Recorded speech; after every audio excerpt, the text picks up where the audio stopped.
The main idea about question number 1 is determining how the first equation became the second equation and what changed about that. So if you look, we want to identify the differences. So the negative 9 is gone and the positive 7 became a positive 16. So how did this happen? Well, let's think. In order to cancel out a minus 9, we would have had to have added 9. And if we add 9 to one side, we needed to add 9 to the other side. So immediately, I'm doing work on two different sides of an equation, meaning I'm dealing with a property of equality. It's not commutative property of addition or distributive property because of that equation work. And we didn't multiply to both sides, we actually added. In question 2, we're dealing with a function. So there's an input and an output. So let's think, what's the input and what's the output? If I write down C of n, I recognize that this is my output and here is always my input. So what does that n represent? Well, n represents the number of observed vehicles. It says it right there. So in the problem, it now asks us what would be the most appropriate domain. Domain is the input values, the number of vehicles. So what numbers make sense for number of vehicles? Well, can we have negative vehicles? Nope, not one. Or two for that matter. How about halves of vehicles for answer choice 3? Definitely not. Can we have 0 vehicles, 1 vehicle, 2 vehicles, 3 vehicles? Absolutely.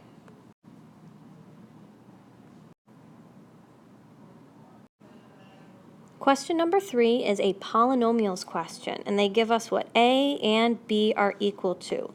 Immediately, I'm going to put parentheses around each of these. Because if I read on, it asks us what A minus B is. A minus B. We're going to substitute. This is A, this is B. We're just replacing B and A with what they told us in the original problem. Then we need to distribute the negative. That's probably where many of you made mistakes, so be careful. After we distribute, this is what it should look like. Again, pay close attention to the signs. And there was nothing in front here, so we didn't have to change the signs of any of the first polynomial. Now we need to group together all of my like terms. I like to do this by drawing different shapes around each of the different terms. After I group everything together, I get 5x squared plus 11x minus 13, answer choice 2. Question 4 is an example of a basic system of inequalities question, and all we need to do is identify which picture is the best. So if I look, I can see that this bottom inequality here is very easy to be graphed. I summarized all of the things that we should be looking for right here in blue. So we start at -2, my slope is 3/1, so up 3 to the right 1. My line needs to be solid and shaded below. It's solid because it can equal, it's shaded below because this is a less than symbol.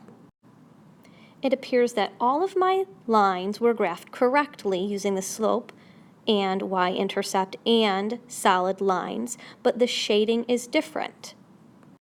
I'm going to eliminate 3 and 4 because they are shaded above and the line should have been shaded below.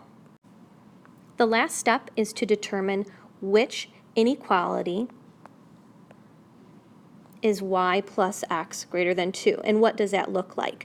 Immediately I notice that the line has to be dashed. So instead of wasting my time doing lots of work, I can use process of elimination. Since number 1 has a solid line, I've already narrowed it down to 1 and 2.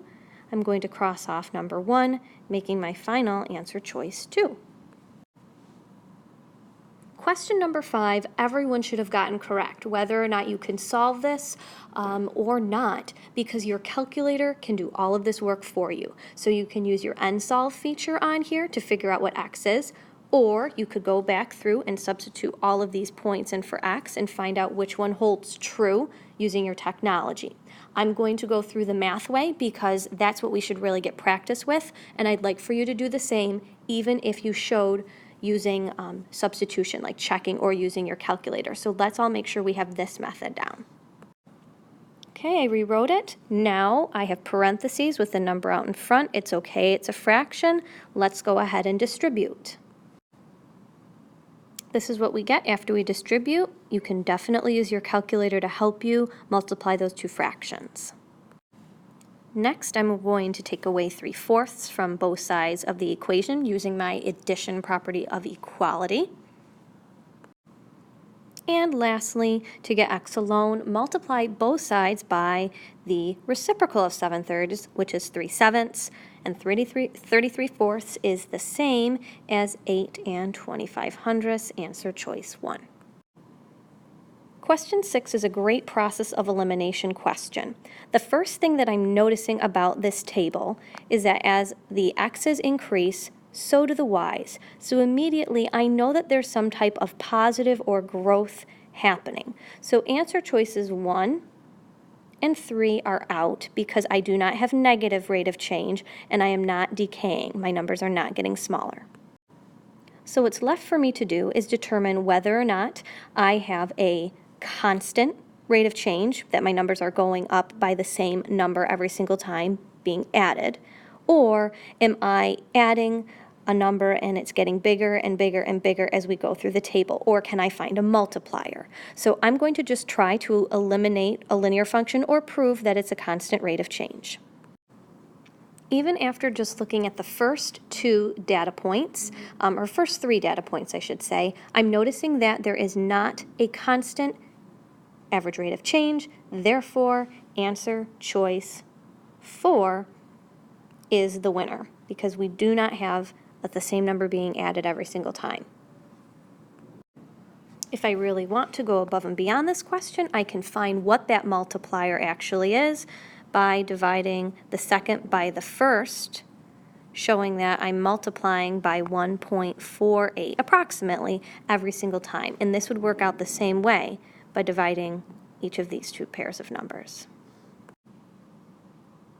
Question 7 gives us a linear equation in the form y equals mx plus b, and they want us to know what 5.25 represents. I'm going to use process of elimination to help me here. So first I'm going to get rid of answer choice 1. The startup cost is the constant, and that's not 125. That's not what they're asking us for. Number 2, I'm also going to eliminate because profit earned has nothing to do with the cost of manufacturing equation, which they tell us that C of R is. Number 3, the amount spent to manufacture each radio. That sounds interesting. Let's go back to it since that is our right answer. Number 4 says the average number of radios manufactured. Definitely not. We don't really pull this from an equation. 3 is the correct answer because we have R, the number of radios, and it has to be multiplied by money to keep the equation money, money, money, having the same unit in each one of the terms. You can also think about it as $5.25 per radio times R. Looking at my answer choices, question number 8 is a completing the square question because the answers are all in a modified vertex form. So let's complete the square. I need to find 2 numbers that add to -6, and those are -3 and -3. So to get my missing constant here, remember these 3 terms up above become the 2 binomials down below.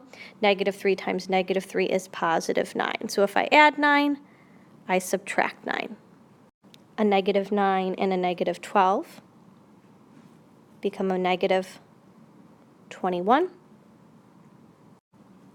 In my last step, I just rewrote these 2 binomials as a binomial squared, and I moved the -21 to the other side, leaving me with answer choice 2 as my final answer.